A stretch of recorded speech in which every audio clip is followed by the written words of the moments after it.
Hey, Tony, how you doing? I'm doing great, brother. How are you?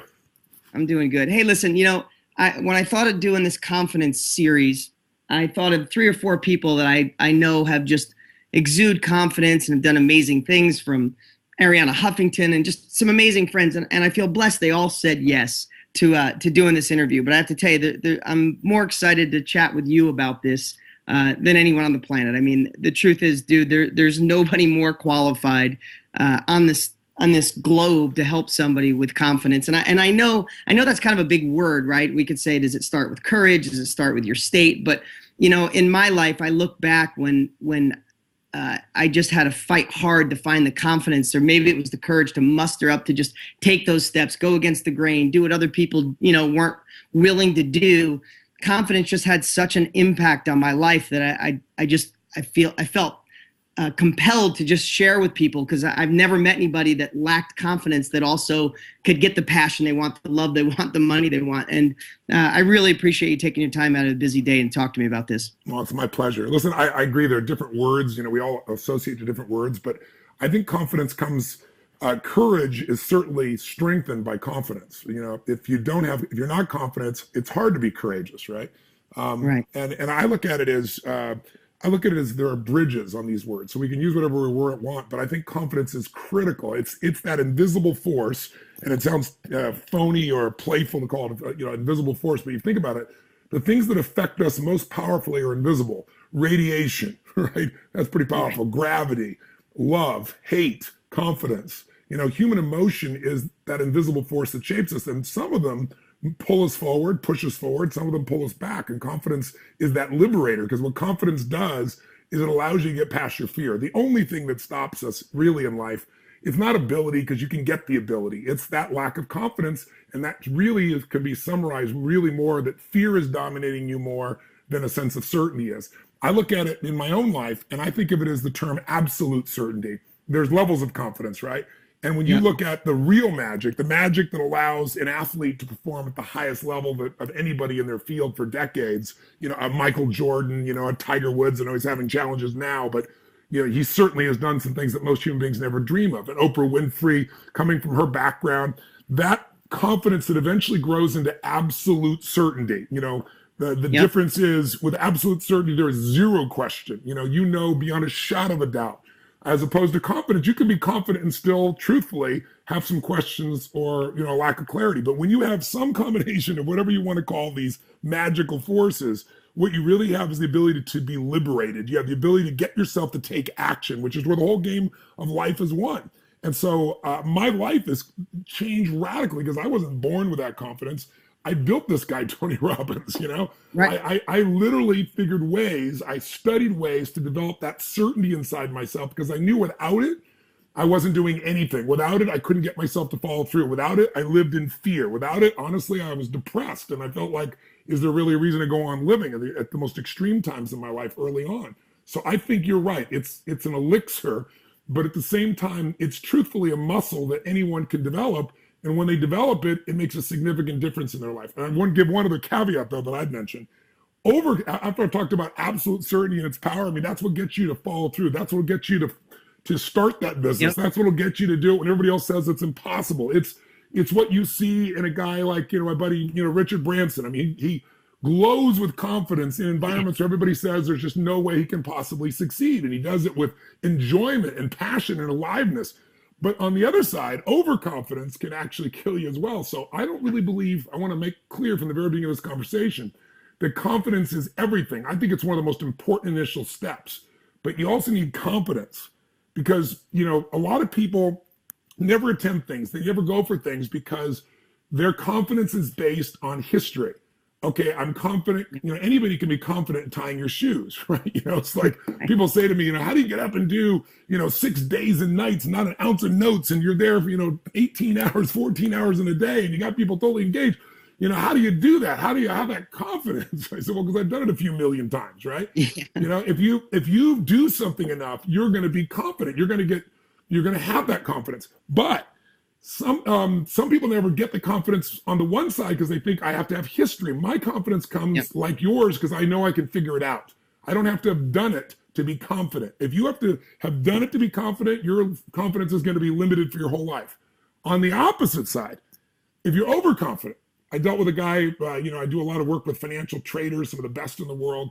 And there was a guy about, I don't know, 6 years ago that, most people know today, I coach Paul Tudor Jones, and he hasn't lost money in 28 years. I mean, nobody on earth can say that. That confidence, though, is based on unbelievable discipline and competence and working at things. And he had a guy on his team that became the top player, and his ego grew, and he sent me up to go see him. He said, Tony, I need you to work with him. He said, because he said, I just know this guy is overconfident. He made $150 million that morning on a set of trades, to give you an idea. So when I sat down with him, I mean, this guy, his shit didn't stink. It's sorry to be so crass, but that's really what it was. It's just like, he so believed in himself. And when I looked at the situation, I started asking question after question after question, so I could get him to start to see what's really true, which was a huge part of it was luck. Sometimes people's confidence is based on history. Sometimes it's based on just being in the right place at the right time. And that type of confidence can actually bite you. And it eventually did. This guy ended up losing about $380 million over about a 7-month period of time when his luck changed. He thought it was all him. So I think it's really important to say life is messy. There's places for confidence, there's places for absolute effing certainty, and there's places for you to question. And learning to put that balance in place so that you continue to grow as an individual and contribute and perform at the highest possible level is the balance of life. Yeah, I mean, and that mix, Tony, it's amazing. I love talking to you. I don't have to ask many questions. This is what you do better than anyone in the world. But I look back at confidence, the same thing. I had to manufacture mine. I was the smallest kid in school, got picked on because I couldn't read good. And I remember that affecting my confidence, but seeing the people that would shine had their shoulders back, different expressions, different words. And I can remember in my own evolution, and I've seen this with so many of my students, is I can remember, like, if you have an 8-cylinder engine, right? When all 8 cylinders are running, it's just smooth. You barely hear the engine. But if you take one spark plug out, it's missing one. It kind of fires weird, right? I was a mechanic kid, so I knew that it was like, it just ran off. And I can remember manufacturing confidence, and I didn't have a path, or no one showed me at this time of my life, but I would feel like an 8-cylinder engine when I felt that confidence, when I felt that absolute certainty. I could just do this no matter what anybody said. But I could lose it in a second and run like an 8-cylinder, but only 6 cylinders firing. And I feel blessed that I worked my way out of that. And I realized without the confidence, without the certainty, without putting myself in a certain state, there was no shot for me to have the life that I wanted. Yeah. But I see so many people struggle with that. And I think they default back with their story or what happened in their life, or I wasn't born with confidence. And, I've been blessed to watch you, Tony, get somebody stand up and they look like they're ready, and I've watched you take people ready to kill themselves, not saying they might do it, like they're doing it the next morning. And I've watched you just not only change their state, but I could see their confidence change. So without having someone in their face to be able to do that and pull it out of them, what are some of the things that you give people to kind of keep in their life? So, and I guess I asked a lot of questions at once. Apologies on that, but there was too many. So I think the thing is, people think they need to be born with confidence, and that situations hurt it. Well, so I'll let you riff from there before I ask too many questions at once. You give me a bunch of them. Let me hit a couple of them. Let's just talk about where does confidence come from, because that's one of your questions inherently, right? Are you born with it? And I don't know anybody who's born with confidence, although there are individuals, you can see them as a baby that seem to have less fear, right? So when you have less fear, you appear more confident. But at the same time, I've seen people, and I was one of them, and you were one of them, that had zero confidence. I was also the smallest kid, believe it or not. I grew 10 inches my junior year in high school. So I was 5'1" my sophomore year, to give you an idea. And I would also get picked on. I remember in grade school getting picked on. Here's the thing. We were both 5'1" in sophomore. I only got a couple more inches, though. So. Trust me, you should be happy. You fit in cars. You can buy your own clothes.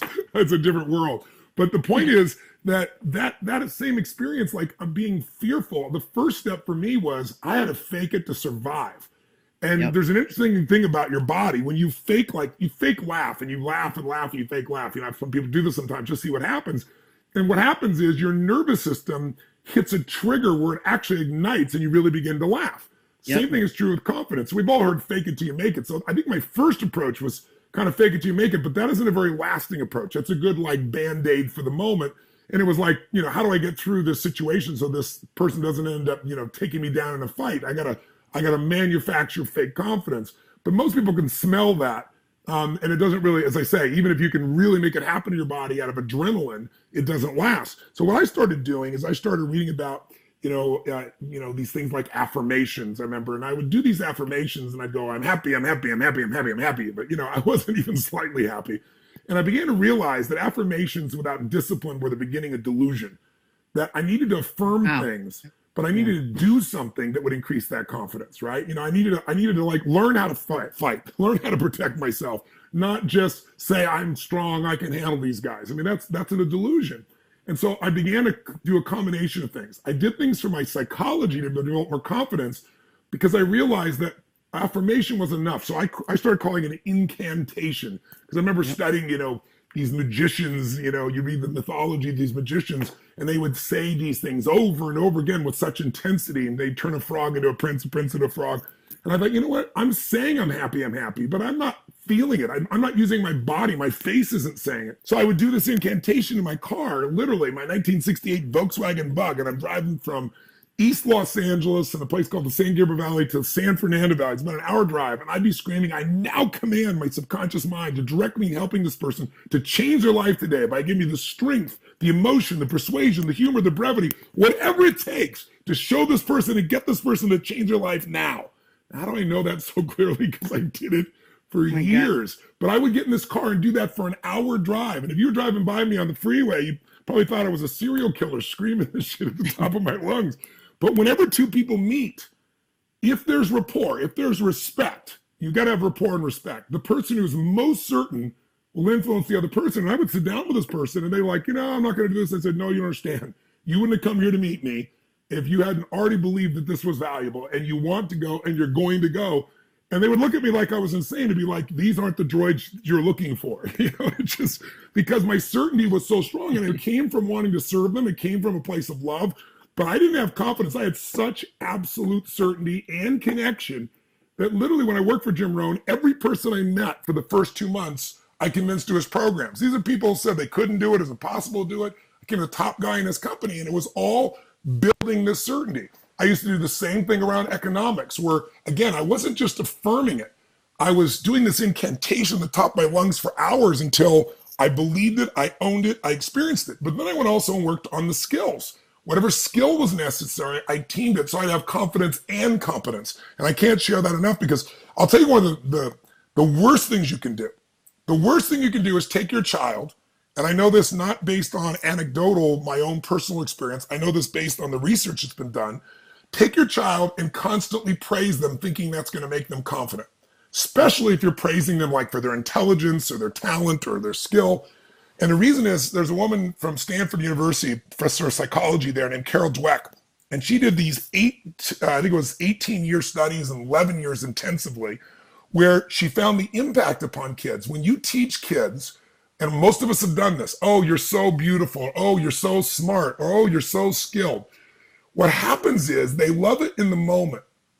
But then what happens is when they have a difficulty, when all of a sudden it's not so easy, it doesn't flow so well, they start saying, oh my God, maybe I'm not that smart. And it scares them. It scares them unconsciously.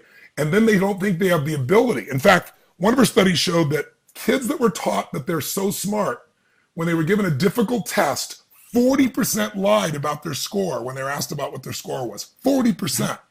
Because it's inconsistent with their identity. And the way to really praise, the way to build real confidence is to praise your kids for their efforts. Say, wow, that took unbelievable amount of creativity. You probably tried 20 different ways to get that done. That's incredible. Praising effort, praising variability, praising someone who's persistent.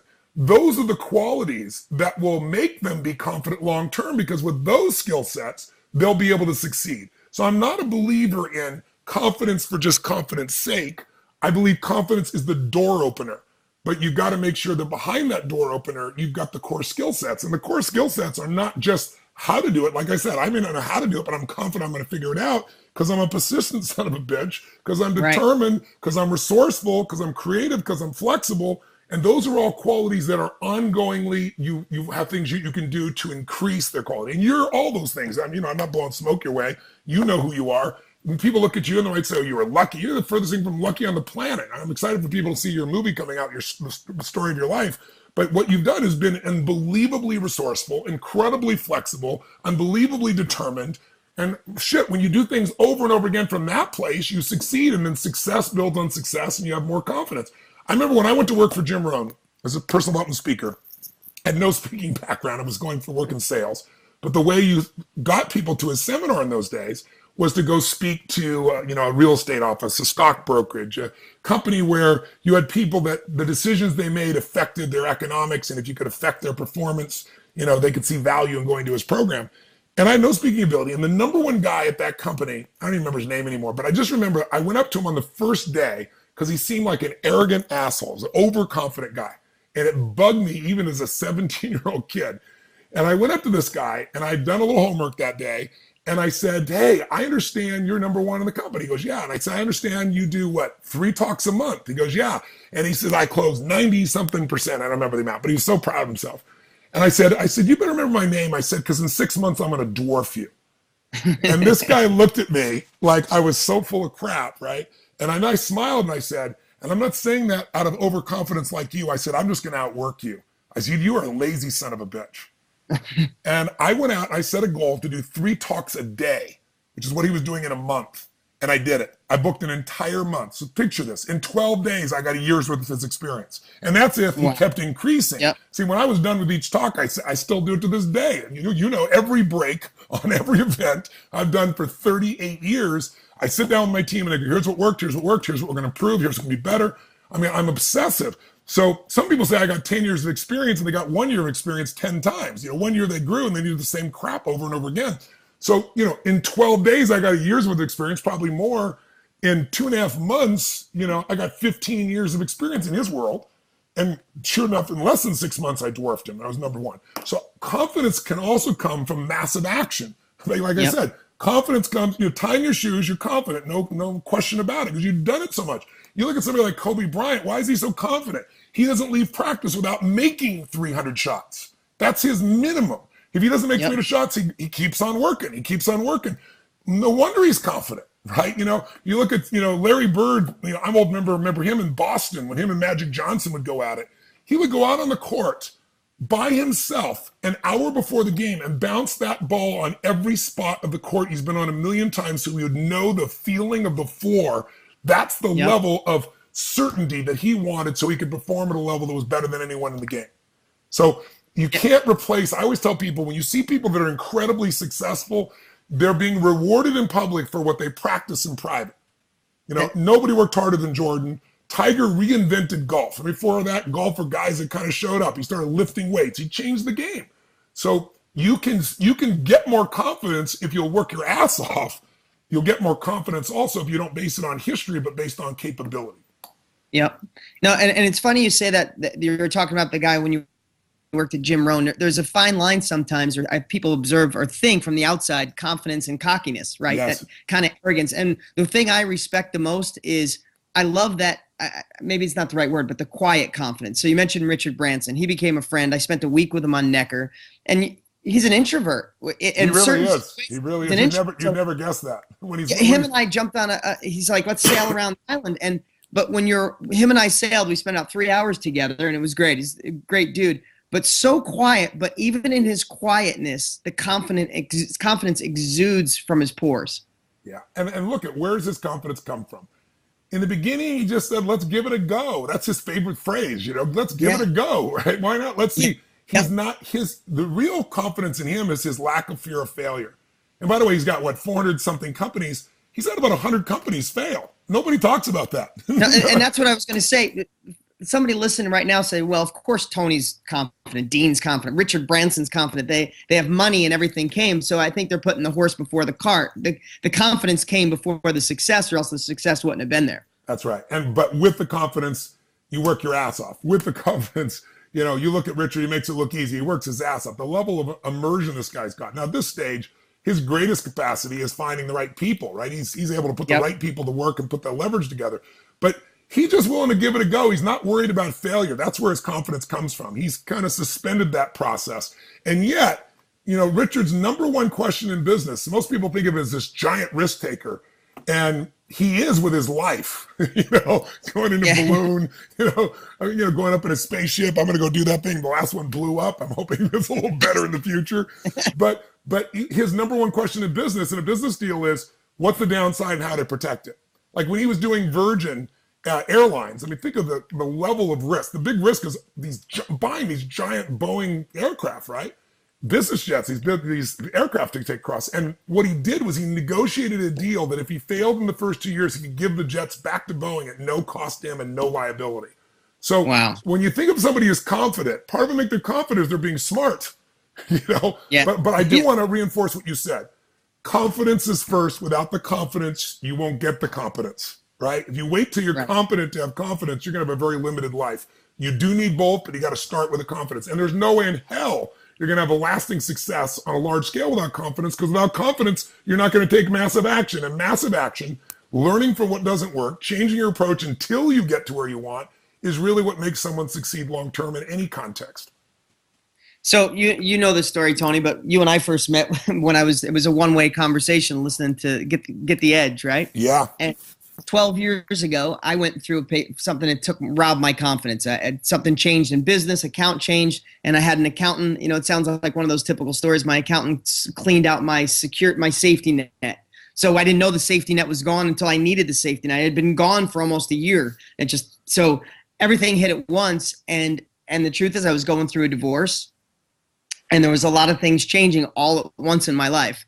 And incantations, and you listen to that, and the truth is my incantation when there was so much shit, and then at the same time my grandmother, and this isn't about me, I'm just sharing how powerful the incantations are. My grandmother, who was my rock, who I moved in when I was 3, she was dying all at the same time. Wow. So juggling all these emotions, and that fear set in even with me, and I started questioning, because I had already built a big business and I owned a lot of assets, but the assets all cost money and the cash flow went away. Yeah. And the safety net was gone. So everybody's like, well, he's got millions of property. Yeah, but those millions and millions of $30 million in property cost money. Yeah. So I remember losing my confidence, and I felt like hiding. I felt like just giving up. And I said, maybe I wasn't smart enough to get here. Maybe. And I started finding all these limiting stories that came out of like 7th grade. Yeah. So I see how people grab them, and incantations. And I want to tell you, I had a longer one. But the one that got me through, and it's funny you say that, is I used to walk to the gym every day, and mine was, if I can get through this motherfucker, I can get through anything. And if I can get through this motherfucker, I can get through anything. And I remember walking to the gym. I was walking to LA Fitness every morning. Then I started running to LA Fitness. And I remember screaming that. When I first met you, I thanked you. You changed my life before you knew me, brother. Yeah. But that power, and the thing is, what I try to share with people is, nothing changed in my life, Tony. That I still got robbed from my accountant. I lost my biggest account. I was losing $100,000 a month when I didn't have $100,000 a month. My grandmother still died. I still had to go through a divorce. Nothing changed but my confidence and my thoughts. That's it. Not one exterior thing changed. And to give someone that gift, like even this conversation, if one person can get that gift to go, nothing, you don't have to be the thermometer. You could be the thermostat. Yeah. And it's just that one little trigger that does it.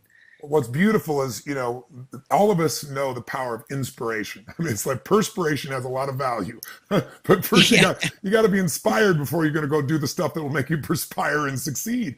And I think, sometimes even trying to do an incantation seems like a lot, but you just said the secret. I mean, I'll give you an example. When I was 17, my mom and my 4th father had it out. My mom was a pretty powerful woman. She kicked him out. He went back east and just gave up. And then my mom thought I was on his side, so I went out next. She chased me out with a knife at Christmas. And, she wouldn't have killed me, I know, or probably hurt me too bad, but I wasn't going to take any chances, and I was on my own. And I had to figure out what the hell to do. I'm in high school. I don't have, she kept I was, working as a janitor, making $40 a week, $50 a week. She kept my money. She kept my car that I had at that point. I had a 1960 Volkswagen first that I had shag carpeting I got from a remnant store that I put on the ceiling because the stuffing had come out and the floors. I mean, had no reverse, but it was all I owned. So what the hell am I going to do? And I was just completely, totally depressed and overwhelmed. So I slept on the mountain the first night. Next night, I'm down in this friend of mine's house, living in their laundry room. And I thought, I got to do something. So the first thing I did, the very first thing I did, is I went and I got on this bus, a little bit of change I had, and I got to this bookstore and I picked up a book called The Magic of Believing by Claude M. Bristol. And I bought it with the little money I had. I went back and devoured this little book. And because somewhere along the line, you know, when I was 17, I'd heard this guy, Jim Rohn, say, leaders are readers. I was like, I got to read something. I got to feed my mind, because in the state I was in, I was feeling like there was just no reason for being. And in the book, it talked about do affirmations, and the affirmations work, but it also said write your affirmations on the mirror so you stare through the mirror and see them. And I was writing things like only a loser is depressed, and I'm not a loser, or this crazy shit. You know, so I decided, you know, I'm gonna feed my mind. I have to feed my mind, because otherwise it feels like, you know, what's there to stick around for here in life? And so I'm reading this book, The Magic of Believing, and in it talks about affirmations. I'm thinking, okay, I'm going to do these affirmations, but they didn't seem to be working. And then he said, well, write it on a mirror and stare at it. And I wrote things like, only a loser is depressed, right? Because I was so depressed, and somewhere in my soul was, I'm not a loser, right? I just got to make this thing happen. But what you have to connect to reading is physiology, which is the movement of your body. And I stumbled across that by accident. I was working as a janitor, and I was working these two banks in the middle of the night. And I had no car, so I had to take these buses there. So I would take the buses to this place called San Marino. It would take me like an hour and a half to get there. I'd work from basically 11 o'clock till 2 in the morning, clean both banks, get back on the bus, come back, be there at 3:30, try to get some sleep, get up a few hours later, go to high school. And one night I came out, and I was doing this regimen, burning myself out. And one night I came out of the bank, and I sat out there at 2 o'clock in the morning waiting for this damn bus, and it just didn't come. And finally, I don't know how long it was, 30, 45 minutes, somebody drove by and opened the window and said, haven't you seen the paper? And I said, no, and it was a bus strike. Oh. So I'm in a place called San Marino, California. I got to get to Azusa, California, which is, you know, the most direct line, I think, is like 14 miles, 15 miles. I'd never run 3 miles in my life. And something inside of me snapped. And I was just so angry, and I channeled the anger. And I just started running. I said, I'm going to show you. I'm going to show you. I'm going to show you. It was kind of like, you're, if I can get through this fucking thing, right? And it was about my mom, quite frankly, at that time. So the first 30 minutes was rage. I'm going to show you. And then I started doing every day and every way. I'm getting stronger and stronger. And I ran 12 and a half miles that night, the longest I ever run in my entire life. And I was so, when I look at the absolute certainty that I call on to this day in my nervous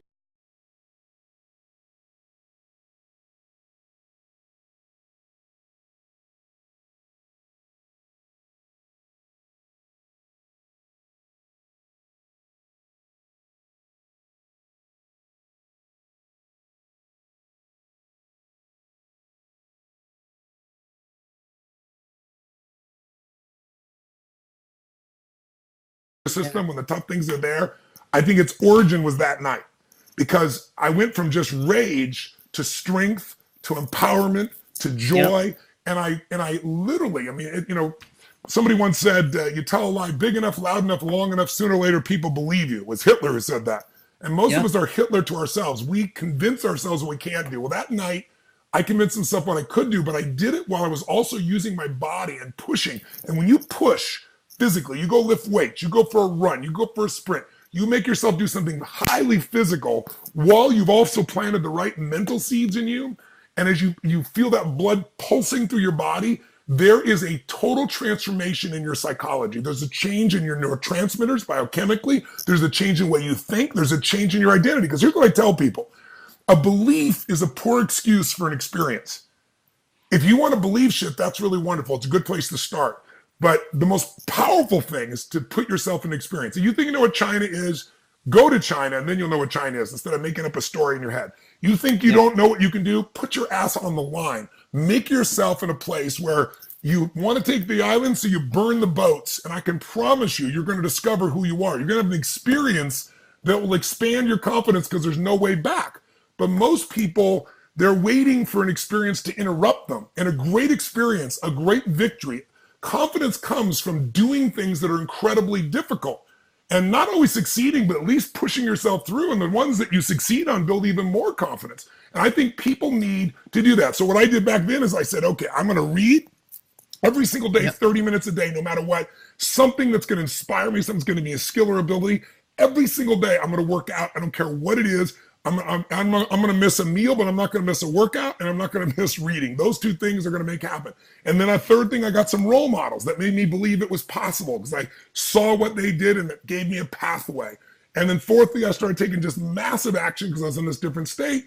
And then fifthly, along the way, I didn't wait till I was doing well. I made sure every day I was doing something where I felt I was a blessing in somebody's life, because your value of yourself changes when you stop focusing on yourself and you focus on giving something. So I focus on giving something, time, energy, love, something to someone in Yep. need. And it reminded me that I had something to give instead of I just had to get something. And I did the exact same process probably 20 years later when I was in a business deal with a gentleman who was the child of a multi-billionaire, thought he was a multi-billionaire, went into this deal. The deal, he lied about the deal. We were joint and several on some of the borrowing that was done for some of the companies we purchased. And we went through the tough economic times, and I found out the guy was broke. And all of a sudden, I have $150 million worth of debt that I have to do because it's joint and several. Right? I Yep. didn't know what joint and several was. I was an idiot at that stage. And plus, he was a multi-billionaire. So I'm going to put in my 30 million and he's going to put in his. But it didn't work that way.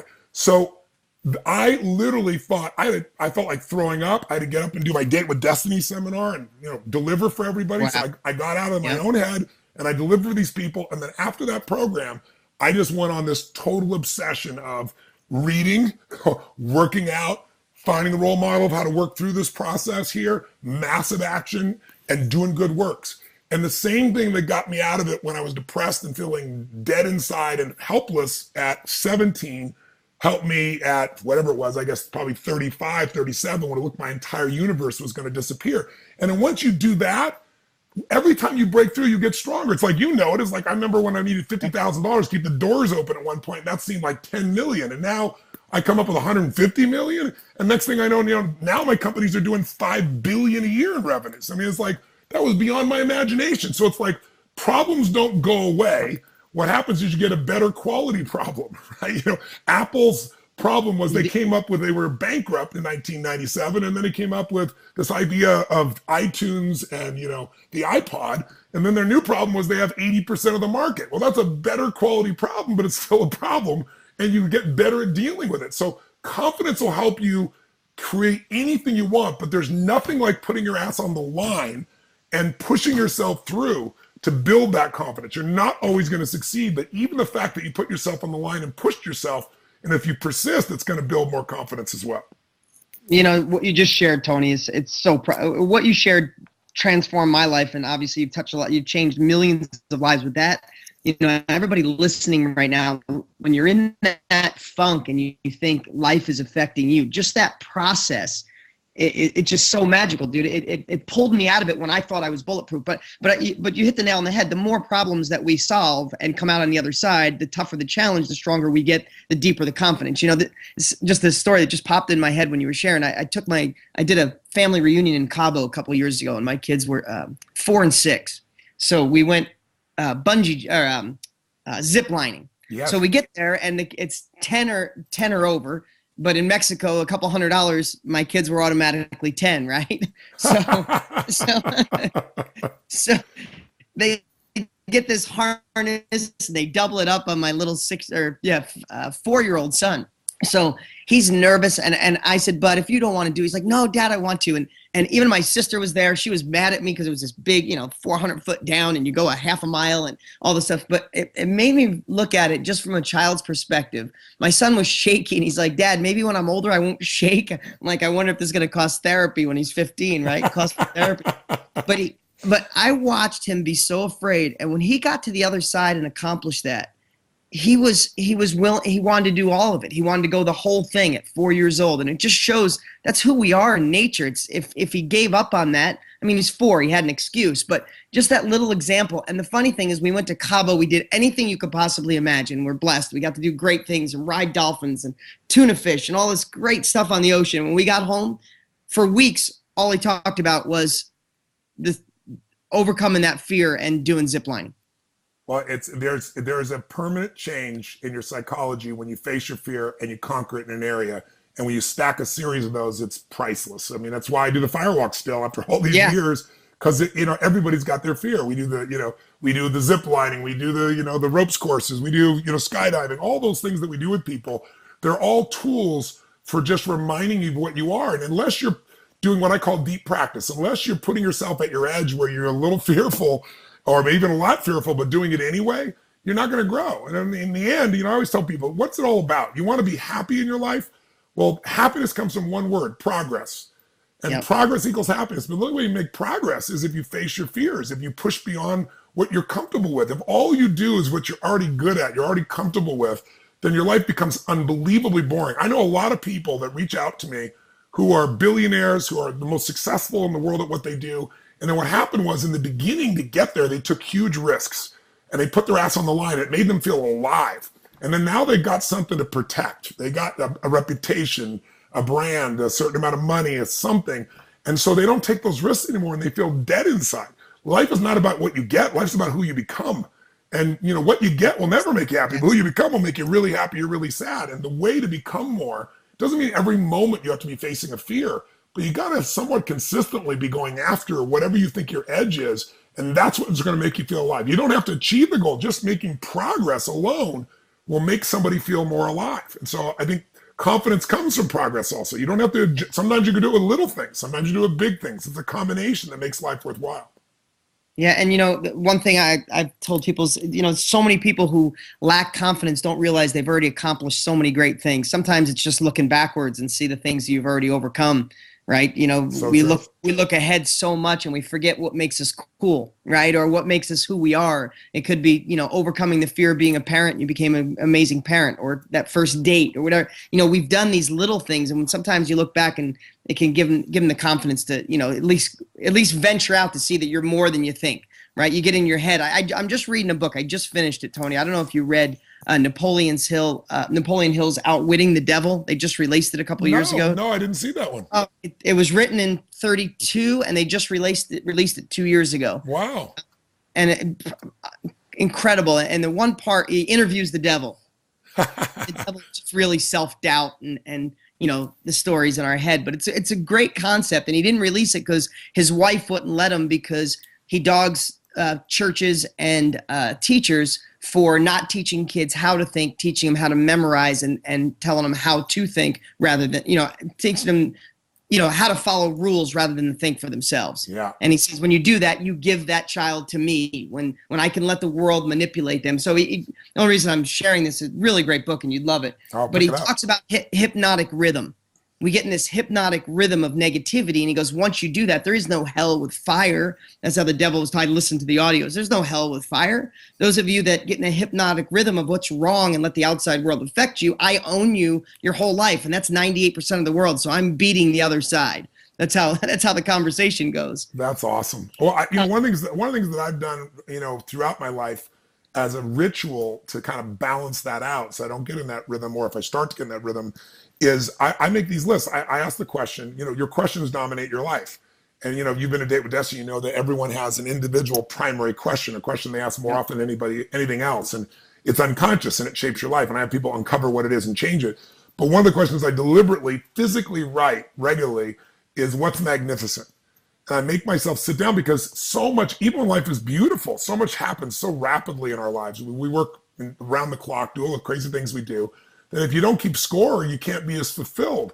And so I do write all the little and the big things that are magnificent. I write down magic moments. I write down accomplishments, and I stack them, because, it's easy to stack failure. It's easier to stack disappointment. It's easy to stack just getting used to the same things over and over again. In fact, one thing I'll do often for people in seminars sometimes when we're doing goal setting, before I even do the goal setting, I want them to have certainty, your confidence, right? That it's going to be real, because otherwise it's all just bullshit. So I do things with their body to get them there. They're on fire. Yeah. They're feeling strong. But then I also usually will have them sit down and I'll say, make a list. And I'd recommend this, anyone listening, take 10 minutes and make a list of all the things that are in your life today that once seemed difficult or impossible at some stage. And it could be everything, as something as simplistic as the car you wanted to get, now you take for granted, or the spouse that you were hoping would make love to you and now you barely kiss, right? And I said, I want you to make a list of what it is, and I want you to think about these things, little things and big things that once seemed incredibly difficult or impossible, and they're part of your life today. And then I have circled 3 of them that were the most difficult or seemed the most impossible at one point. And I said, now write down, how did it happen? How did you go from impossible to possible? And what's really cool is, number one, everybody gets, there's a long list of things, if they're honest, little things, and sometimes big things too, that seem so difficult, but they're here today, and that instantly changes confidence. So one of the things that will take them from being confident to absolute certainty is when they start seeing there's a common denominator in what they did and things that were once impossible, and they're now in your life. And you know it, I know it, everybody knows it, but maybe we don't label it. And I think of it as the simplest process. I think of it as 3 steps. How did you take something that once seemed impossible and make it real? The first thing is you got obsessive, right? Yep. You started focusing on it. You started thinking about it all the time. Your hunger was unleashed. Your desire was unleashed. And when that desire is unleashed and you think about it constantly, whether it's, you know, a car you wanted, a relationship you wanted to create, a transformation you want to create in your body or your friends or whatever, there's something amazing happens in the human brain. There's this part of the brain called the reticular activating system, the RAS. And it's the part that determines what you notice. So when you buy a car or an outfit, and then suddenly you see that car or outfit everywhere, it was always around you, those cars and outfits, but now you see it because your brain says this is important. When you become obsessed about something, anything, a conversation that's behind you wouldn't have heard, something you wouldn't have noticed, something you see to read, your eye goes to it. It's your brain is the servo mechanism like a bomb. It knows the outcome and it's going to find anything that'll get you there. So that's the first step, and we've all done it. And some people didn't even have a plan. They just obsessed so much, shit came together, and it came, and their life, it worked. But if you want to speed it up and ensure its success, you got to go to step 2, which is simple: massive action and effective execution.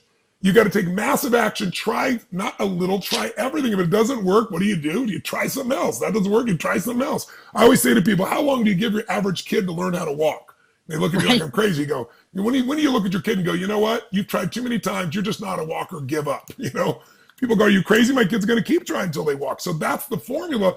But if you keep changing your approach, you'll eventually figure out how to execute effectively. Because running east looking for a sunset, I don't care how positive you are, it's not going to work. You need to execute effectively. You need the right strategy. And then if you have this obsession of energy, this drive, this hunger, and you're taking massive action, changing your approach, effectively executing, I really believe you do need one more thing, and that's grace. Some call it good luck, some call it God. You can call it whatever you want, but God or grace is what I see it as. And one thing I know about grace is that the more you acknowledge it in your life, the more you tend to experience. You know, we all are doing our part, but there are certain things that you had nothing to do with. When you were born, where you were born, the place you're born, the time in history. There's certain things where life is happening for you, not to you. And the more you can identify where life is happening for you, the more life seems to happen for you. So I think those 3 things, it might be a nice exercise for those listening to say, come up with a list of what seems impossible that's possible today. You're living it today. You know, obsession, massive action, and grace. You know, that there's a couple things that your life happens for us rather than, you know, happens to us. Or happens for us rather than to us. Is that I told you that was the biggest impact out of everything. Sometimes you crystallize a whole bunch into one sentence, and that was it.